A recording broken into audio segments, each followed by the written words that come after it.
intelligencesquared.com.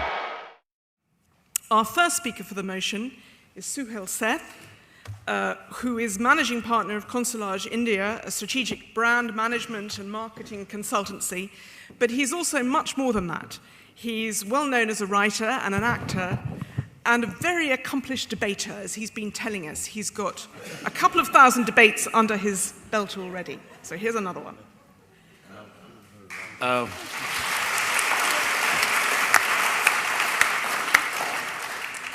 Trust the BBC to relay the truth before fiction.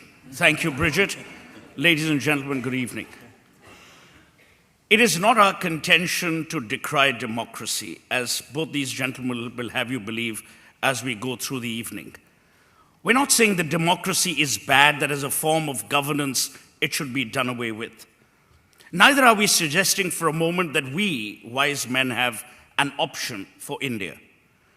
Our analysis pertains to the period post-1947, in which many of you left us with trials and tribulations. A period where we've seen the many facets of democracy, some of which have worked, some of which haven't. It's a weakness much like what happened with Achilles' mother when she dipped him into the Styx, hoping that both his heels would be armed with vigor and encouragement, and later figured that she'd only dunked one, not the other. The reality is, Mani Shankar Iyer, who I admire and is a very dear friend of mine, lost the general elections in 2009. He's now a member of India's parliament. If that isn't a paradox, what is? We're the only country in the world which can actually predict future prime ministers. So I can tell you there will be another Gandhi that will rise over the horizon with great adroitness. So there are these realities of India which we must come to terms with. Is it bad to have a Gandhi in power?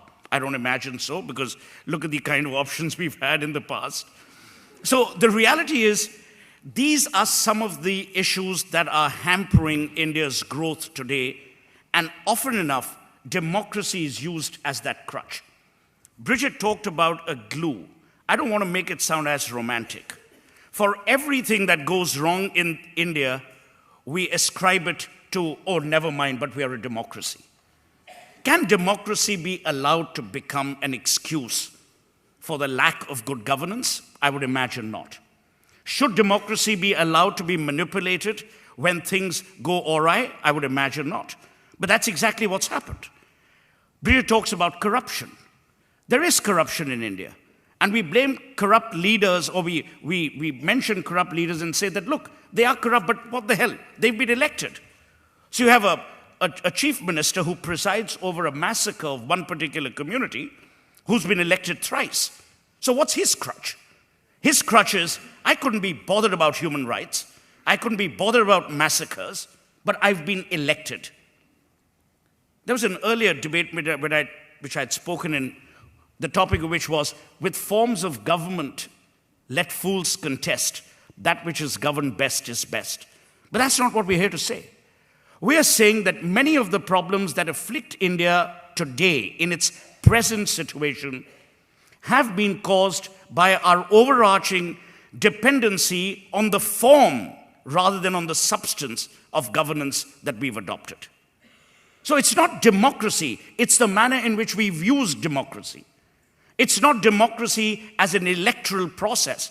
It's the manner in which democracy has been used to ward off every conceivable good and welcome evil wholeheartedly. And that's my worry. If you look at what's happening with harnessing natural or national assets, be it iron ore, be it mining, be it tribal welfare, money was ministered one time for the Panchayat Raj, which is basically a form of the lowest form of local government at the village level. We haven't made those strides. Today, you have a decent government which is hampered by coalition politics because the structure of democracy is such. So our contention is that democracy in an absolute term must never exist as an excuse for bad governance. It cannot be the raison d'etre for doing things wrong, and it neither can be a justification for not doing things right. And we have enormous examples in the Indian context which exactly highlight what I'm saying. The tragedy is that is there an alternate form of government? No.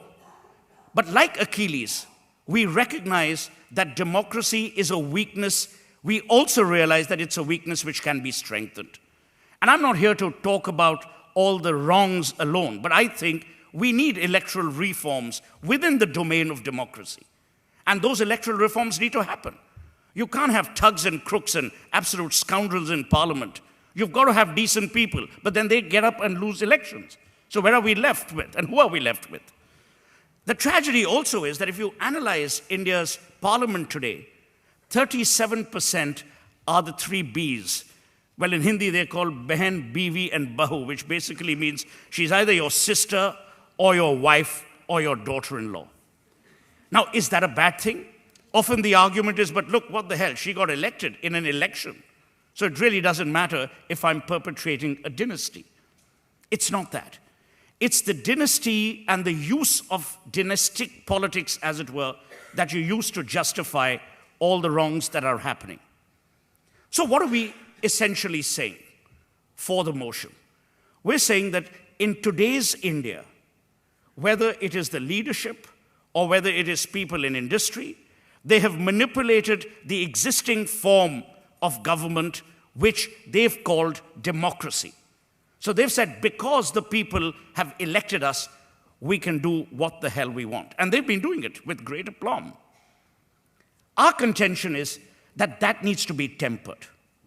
So we don't need another form of government, but what we certainly do need are course corrections within this particular form, because this form, in its present condition, is dragging the country down. It's not about 9% growth. It's not about being the third or fourth largest economy. I believe last week we overtook Japan. I mean, now that's one additional statement. I don't think we can really be proud of overtaking Japan in Japan's present condition, but then we weren't that plotted too. So our contention is that if you're actually analyzing the growth and if you're actually analyzing the development that India's seen in the last couple of decades, you've got to analyze it in the context of just one thing. Has the quality of human development improved or not? And the tragedy is it hasn't. We have a robust judiciary, but is it enough to send corrupt people to jail? Are you actually able to change the system? Because if you don't hit at the lowest, at the edifice itself, which in this case is electoral reforms, you're never going to get enduring change. So I'd end by saying that we need to do 3 or 4 things urgently. One is we need to stop making excuses for misgovernance and bad governance and blame it on democracy, and which is what we've been doing. The current architecture of India's democracy is inherently weak because it allows a 5-year period to people with no cause for either recall or for abstinence or for none of the above in your election program. The third, I genuinely believe that democracy is relevant only if democracy actually provides equal opportunities. Enough has been written and said about the denial of equal opportunities. Basic human rights, such as the right to education, for which we've only recently had a bill introduced, such as the right to health. So those rights need to be installed. I mean, you can't have an overarching form of government called democracy and deny people these very basic human rights. 4, I think it's important for us to recognize that there is an inherent weakness in the kind of democracy we practice. And that weakness needs to either be eliminated or course corrected. Finally, we're not here promoting a Gaddafi kind of governance model, or for that matter, a dictatorial form of government. We're saying that in the current context of democracy as it is in India, it is an inherent weakness for every Indian as a whole. It's not about certain classes developing while the others languish in poverty or because of the denial of opportunity. Thank you so much.